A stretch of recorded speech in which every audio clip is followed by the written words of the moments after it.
Le torchon brûle-t-il entre le colonel Mamadi Doumbouya et son homologue du Mali, colonel Assimi Goïta? La question vaut tout son pesant d'or.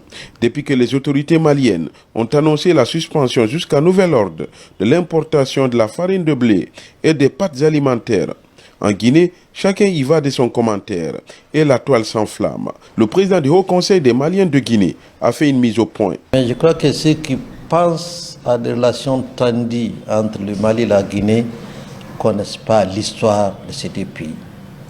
Le Mali et la Guinée sont deux pays frères qui ne se séparent jamais et je ne pense pas qu'il y aura à quel moment des relations pour preuve.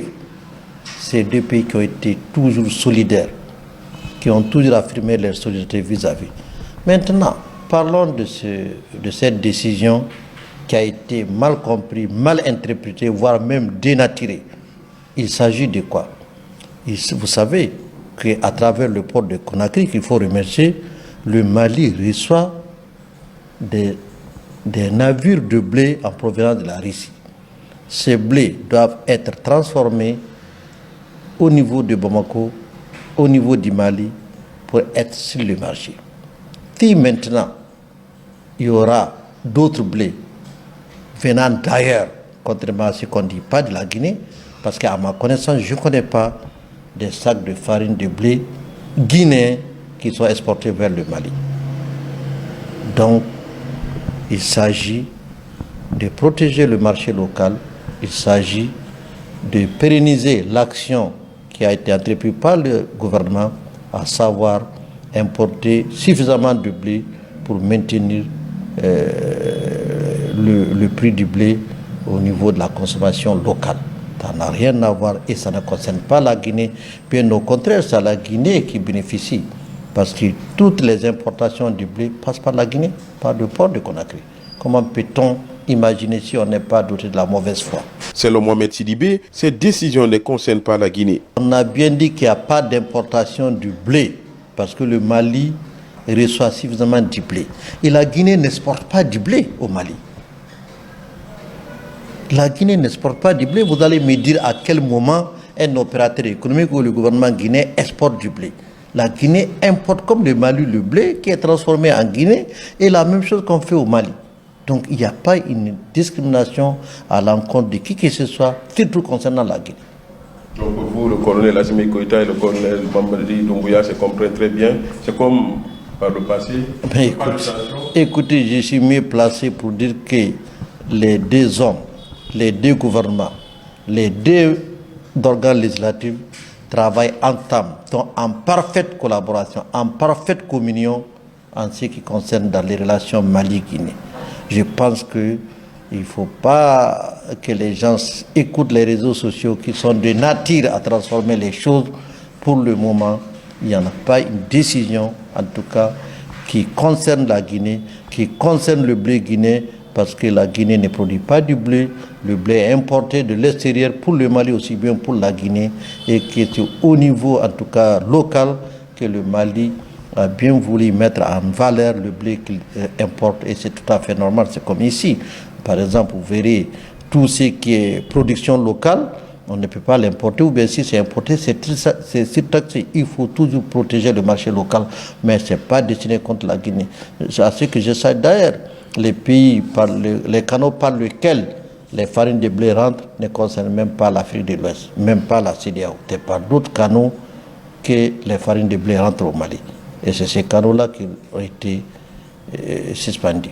Et pour le moment, on a bien dit le blé et ses dérivés. Même les positions tarifaires en douane ont été spécifiées pour dire qu'il n'y a pas de restriction. Il s'agit juste d'encourager les opérateurs maliens qui sont en train d'importer le blé, qui sont en train de gérer le blé de la Russie pour que ça puisse fonctionner normalement. Merci beaucoup. C'est à moi de vous remercier. Il a même reçu ce jeudi le groupe des opérateurs économiques guinéens établis au Mali. Les échanges ont été très fructueux.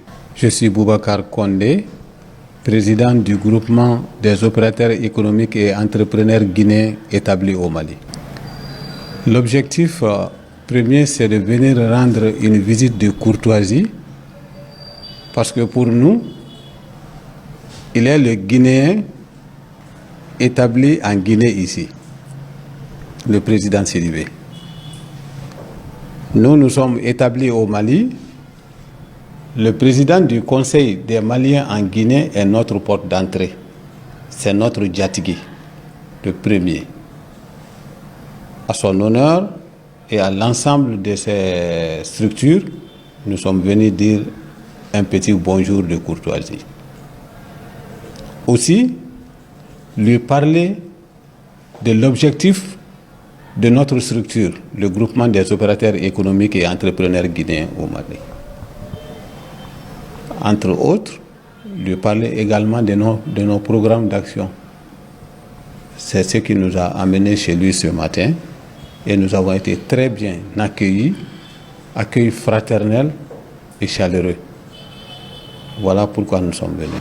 Permettez-moi de remercier la forte délégation conduite par le président du regroupement des opérateurs économiques et entrepreneurs guinéens au Mali, qui a bien voulu venir qu'on échange, puisque et moi nous appartenons aux deux pays, le Mali et la Guinée, pour que nous discutions de nos spécificités et voir aussi dans quelle mesure nous pouvons apporter notre pierre de contribution à l'unification, voire même au rapprochement dans le domaine économique entre nos deux pays.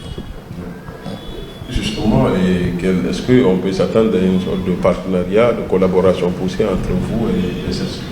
Nous sommes d'abord au stade de la sensibilisation, de la vulgarisation de l'objectif de leur regroupement. Et je pense qu'à long terme, lorsque l'idée sera partagée et posée par l'ensemble des opérateurs économiques maliens et guinéens, nous allons effectivement concrétiser un cadre de collaboration qui nous permettra en tout cas d'aller plus loin dans les domaines économiques entre nos deux structures.